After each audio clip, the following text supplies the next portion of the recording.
Have you ever felt like waking up every morning is a struggle? Like your body is made of lead?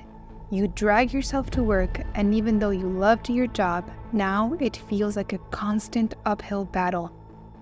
Have you found yourself snapping at your loved ones over the smallest things? Or noticed that the hobbies that once brought you joy now seem meaningless? This isn't just about being tired or lazy.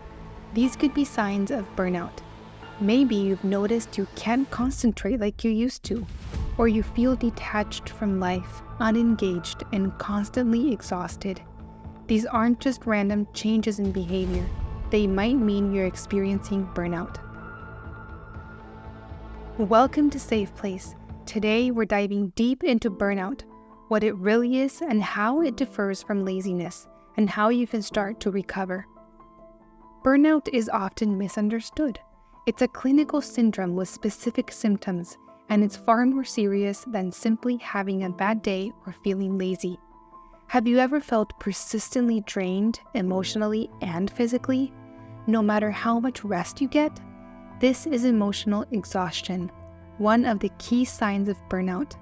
Then there's depersonalization, where you start to feel detached and cynical about others' intentions, irritated by even the smallest things.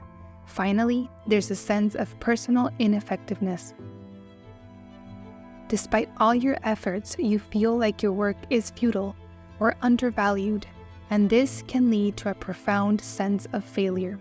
Have you experienced any of these symptoms? If so, please share it in the comments below. Burnout is often confused with laziness, but they are fundamentally different. Laziness is a lack of willingness to do tasks, often stemming from a lack of motivation or interest. Burnout, on the other hand, is a state of emotional, physical, and mental exhaustion caused by excessive and prolonged stress. You were once highly motivated and passionate about your work, but over time, the constant demands and lack of adequate support have worn you down. You might seem uninterested or unmotivated, but it's not due to laziness. It's because you were burned out. When you're burned out, you might start to neglect self-care, withdraw socially, and experience significant changes in sleeping and eating patterns due to sheer exhaustion. It's not that you don't care, you are simply overwhelmed. Several factors can lead to burnout. Increased workload is a significant one. It's like you have so many tasks on your plate that you just feel overwhelmed and unable to cope. Another factor is a values mismatch. Perhaps you joined an organization because you thought you were going to be doing something that matched your values, but in the end, it's totally different. This discrepancy can lead to dissatisfaction and disillusionment. There's also a sense of unfairness. Maybe you feel you're not compensated fairly, or there's favoritism at play, creating a sense of resentment. When intrinsic rewards like personal satisfaction and pride in your work are overshadowed by extrinsic rewards like money or praise, especially if these are perceived as unfair, burnout can take hold. Have you experienced any of these mismatches in your workplace?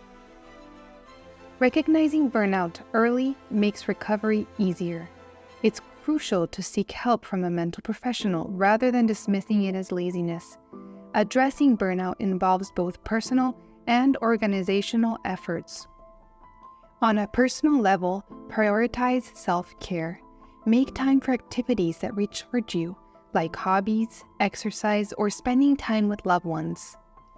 Take regular breaks and consider a sabbatical to reassess your values and goals. It's also important to maintain social connections and ensure you have free time to unwind.